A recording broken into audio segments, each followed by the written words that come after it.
I'll just ask you this question because you pointed out different areas where the principal or the school leadership has to focus on. Because ultimately, you are preparing the student not for passing an examination. They have to build up a career. They have to build up a family. They have to be involved in the society. They have to be involved in the community. So, a lot of the skills that you mentioned towards the end, those are actually the ones that build the character, the personality of the student. And as we all know, there are rising number of suicides, a lot of harassment taking place in education, where students themselves do the ragging and bullying and all those things. So all these problems that we see in the newspapers, in the media, is again a reflection of some of the areas that you touched upon, the ethical aspects of education, then the compassion and empathy, all these important skills that the students should learn. And you rightly pointed out that this should be embedded in the education system. In your view, how best can we, the principals and the school or college leadership start, because we are facing all these problems that you mentioned about. Yes, in my opinion, these are very practical aspects of our life, and the solution would be practical. And if we are going to embed the solution in our education, so the suggestion is to incorporate, to develop programs, small programs. Like we have subject teaching, so we have classes, we have lectures, we have units, we have topics. Similarly, in the same manner, we have to design syllabus for that also. That would be complementary. And during this can be quite in sync with the syllabus also. Like I can give a few examples. What I have utilized in my training, I give induction before starting my before starting the course. I give induction to the students, and I rather than talking to the subject at first place, I talk to them about their life. Which quality of life do you want to live? If you want to live a good quality of life, so what is the quality of that good quality? I want to live a good quality life. So what are the quality of that good life? What would be the trait? What would be the indicators of that good quality? So, sir, good amount of money. Okay. Should it be respectful also? Yes, sir, yes, respectful. Should it be peaceful also? Yes, peaceful. Should it be easy and simple? Yes, sir. So if I have mentioned only just only a few traits. So if you want a life like this, are you trying to reach that life like this? Are you are you ready to reach that life, that status of life or that quality of life? So how would you reach that life? What do you think? That quality of life or some position that gives you good amount of money, that gives you respect, that gives you position, that gives you authority, that gives you some freedom of time, that gives you peace of mind. So that requires what? That requires position, that requires right personality, that requires right mentality, that requires right behavior. From where you would learn?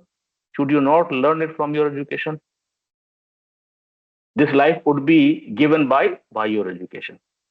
So take education in order to make your life better. See your life, take the solution is education, take education, and by education, develop these all traits. If you are taking education and if you are not measuring your development, how would you reach development in your life? So in the beginning, I do this type of induction, and during training and regular courses, I design different type of research, small research programs, research projects. Like recently, I had given to one of my batch in graduation first year. I gave a very small research of three questions only. That research was graduates' attitude towards graduation. So I asked them three questions only. I asked them whether your graduation should give you graduate skills. They said yes, sir. The second question, should you learn a strong subject knowledge and competence from your graduation? Yes, sir. I asked, should you learn effective and strong communication skills from your subject? Yes, sir.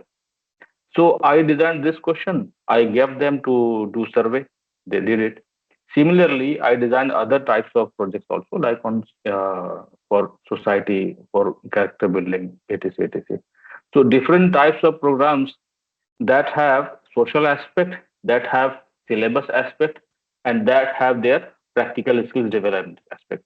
Like if I am giving them some small project like this, they would learn uh, questionnaire, they would learn to interact with people, they would learn survey skills, they would learn report writing skills, they would learn report presentation skills, they would learn team management skills, coordination.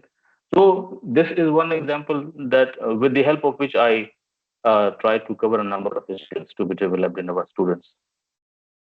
Besides this, there can be special programs also for our students as well, but we need to develop, incorporate them in syllabus. In fact, there's a comment by Angelina Joseph. I promote student excellence through interactive learning, personalized guidance, and regular assessments, encouraging a growth mindset, extracurricular participation, and value-based education fosters holistic development. As you rightly pointed out, even then, normally in our school years, we remember we had to write an essay on what is your ambition in life. So that is a critical question that every child should be facing with, throughout their student period. Now, what Yeah. should they become? And more importantly, you talked about whether somebody wants to have a high growth career, they want to make money, or they want to achieve some position. But that is about self actualization. But now, in this era of sustainability and also this period of uncertainty, I think they should also think about how they can serve the society, how they can involve through various activities, not just making money for themselves or improving on their career, but also in contributing to the society. I think that is a value that the education should be fostering in them. Yes, I agree with this. I agree with this. And student at college level also, the student and at college level, they also made a rethink about their objective. Like they have written essays and they have written paragraphs in their schools. In college level also, they need to realize when in college level they really start thinking about this, they would come up with a better and more and clearer idea about their life. One example I would share, like we need to, many of the times we need to change the mentality of the students also. We need to correct their behavior also. I asked one question to final year students of graduation. I asked if 99 people are saying about a false information that this is correct, what would happen?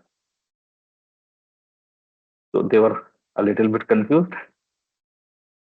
but majority of them said, sir, 90, if 99 people are trying to prove something false to be as truth, so that false would become truth. So I checked them, what is their weakness? Then I tried to correct them.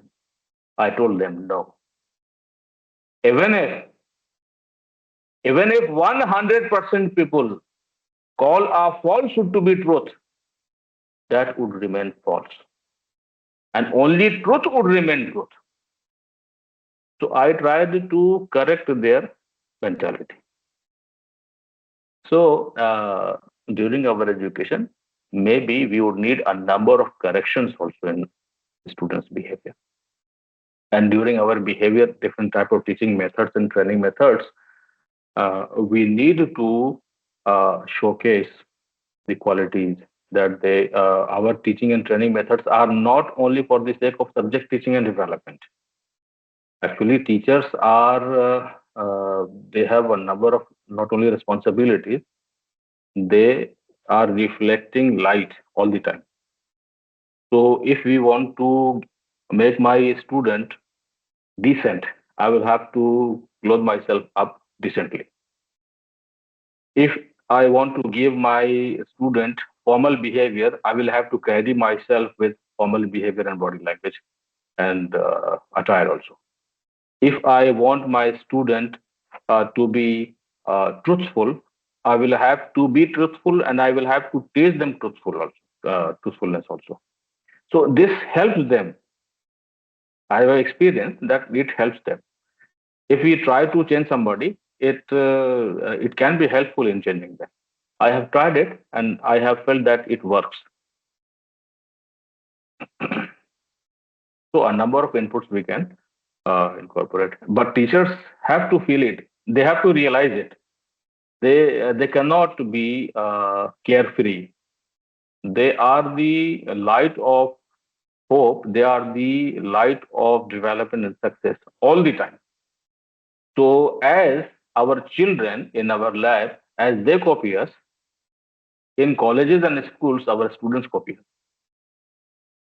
If I am sincere, the students would learn sincerity.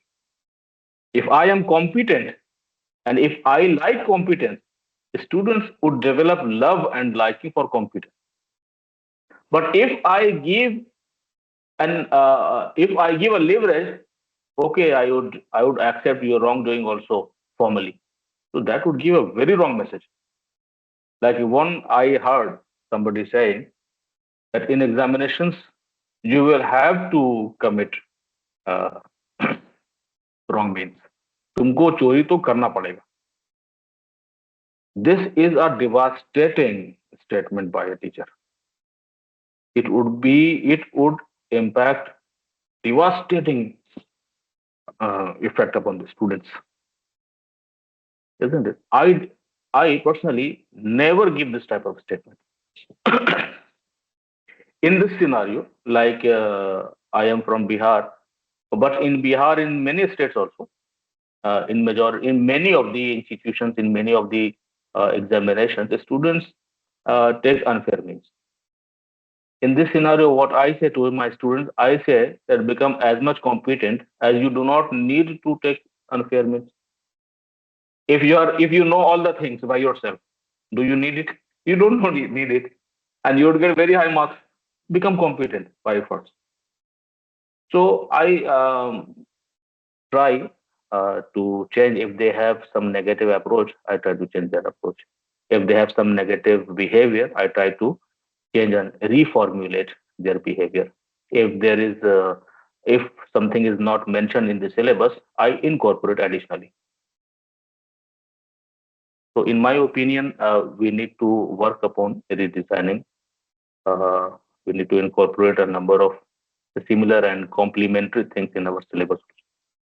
So that can be kept at extracurricular curricular side also, or that can be made main curriculum too. So, as you rightly pointed out, teachers and also school principals should become role models for their children or their students, It has so that, it has yeah. very important impact. So we will take one last question. That is, I would like to just ask you, based on since you involved with the higher education also. So where exactly are the priorities that you would fix for school education system, so that the children grow up in a Uh, confident way, they have so resilience. please, Uh, please repeat. Voice is breaking. Please repeat the question.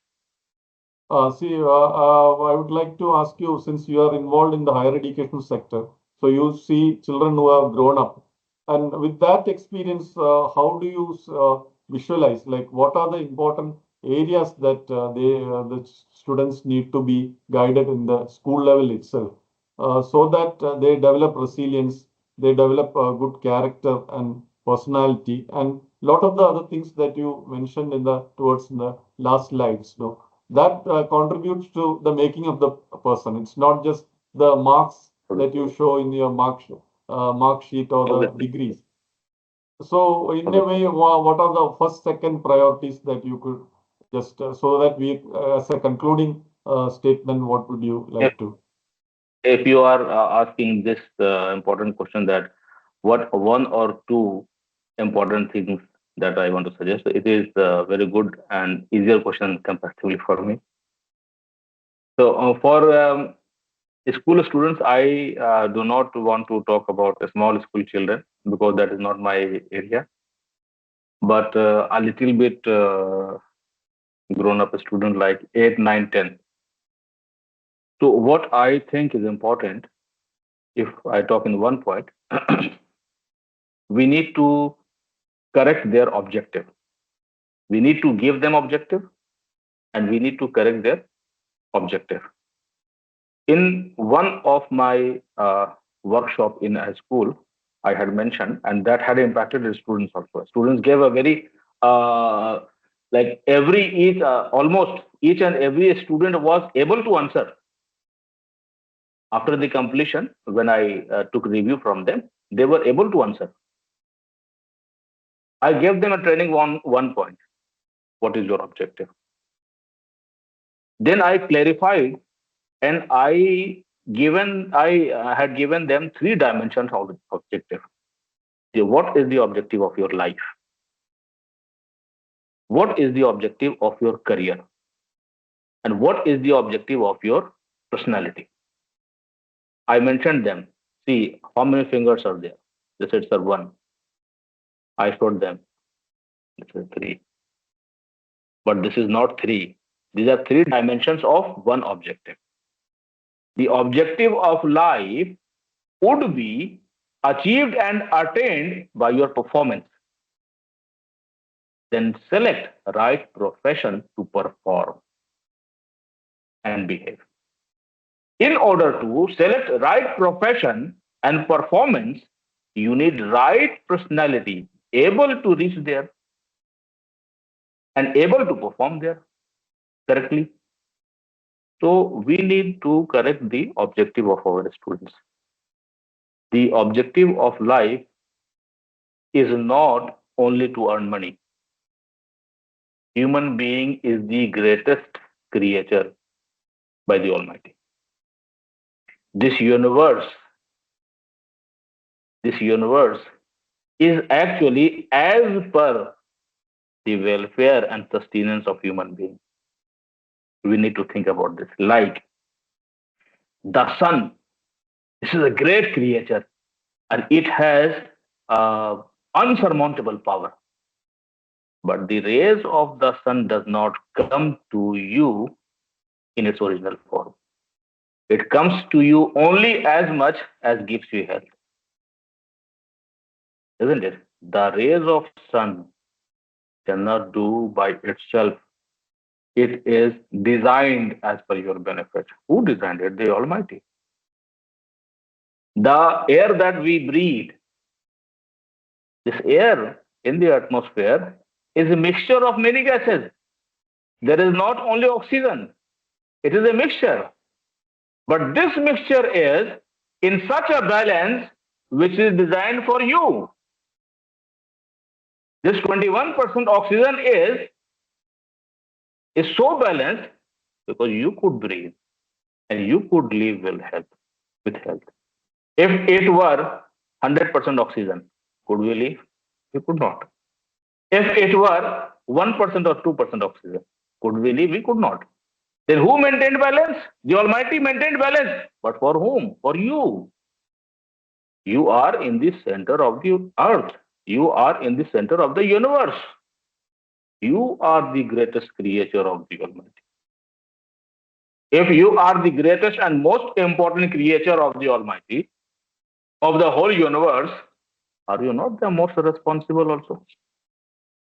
If the most important person of one organization, if somebody is most important person of the organization, is he not the most responsible also?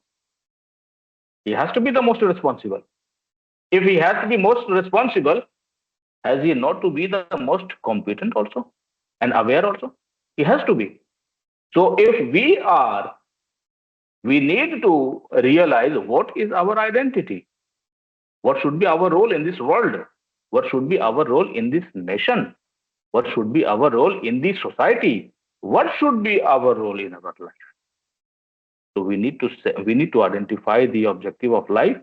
That objective of life should be in sync with the objective of career. And in order to perform the objective of life through our career, we need right personality development. So I did this one point for students. So this one point helps a lot in developing and changing the personality and mentality of the students. And this also helps in improving their behavior. I'm sure if you interact with students, they will greatly benefit from your thoughts and the way you visualize the career and life itself.